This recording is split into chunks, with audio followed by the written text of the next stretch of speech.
rezekinipun tambah kathah. Amin. Dene kangge temanten kekalih mugi-mugi dadosa jodoh ingkang sakinah mawaddah warahmah ngantos kukuting jaman ngantos ing akhiratipun samangke. Dadi awake dhewe iki dadi jodoh ora mung ning donya tok bapakmu.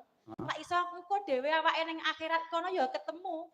Awake ya iso mantenan ning nong ning gong ngono kuwi ning kono. Pengen ra? Pengen apa ora? Ya pengen ning ya sirku ya ganti suasana piye to piye ngono lho jane. Tegese iki nggone beda ngono lho. Oh iya. Kok mesti kaya ngono kuwi to?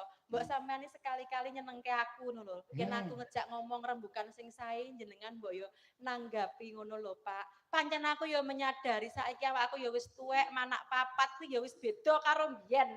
Wis ora siset kaya mbiyen ngono lho.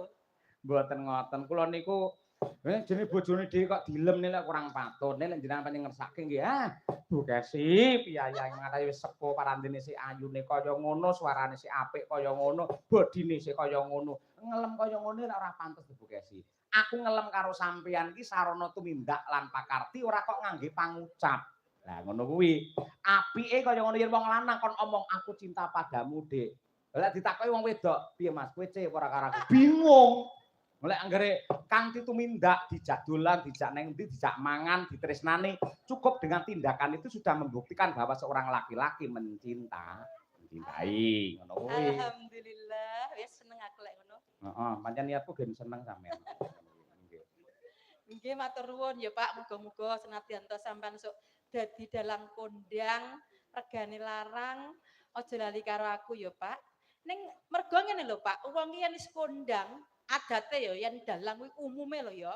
Ning muga-muga sampean ora. Amin. Sing abot kuwi godha telung perkara. Siji harta, loro tahta, sing telu wanita.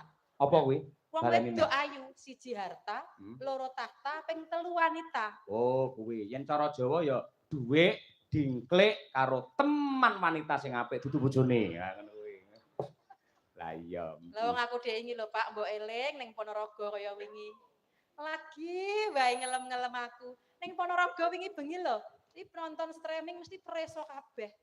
Lagi nek bintang tamu sing ayu banget saka Tulungagung jenenge Silvi Kumalasari. Aduh, tanganmu wis ngremeti ngono ki. Ki lek wong wedok sing atine padhang, ora bakal. Iya. Dadi aku ki karo sampean lahir batin. Nah, Upama iya. pancen tenan sampean kok pengin wayuh loro ngono. Ya, monggo ya, Pak.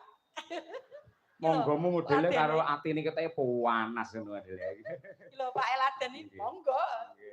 Ora bakal kaya ngono Bu Kesi, ya muga-muga dipangestoni karo para warga masyarakat Karangmojo, Kartoharjo, awake dhewe anggene bebrayan ya padha karo temanten nganti kaken-kaken ninen-ninen pikantuk wahyune jodoh Allahumma. Amin. Masyaallah. Yo saiki nembang dandang kula banjetipun. Dandang gula banjet, sego pecel metu. Wah iya nggih. Klutak-klutik. Nggih. Cocok. Kono iso mangan kene karo mambu tok. Ayo. Pak Dalang nyuwun sewu niki disusul kalih bintang tamu penggerong. Nah niki lho. Gundule padha. Ayo nggih. Iya nggih. Monggo Bu Kesi. Lamun arasu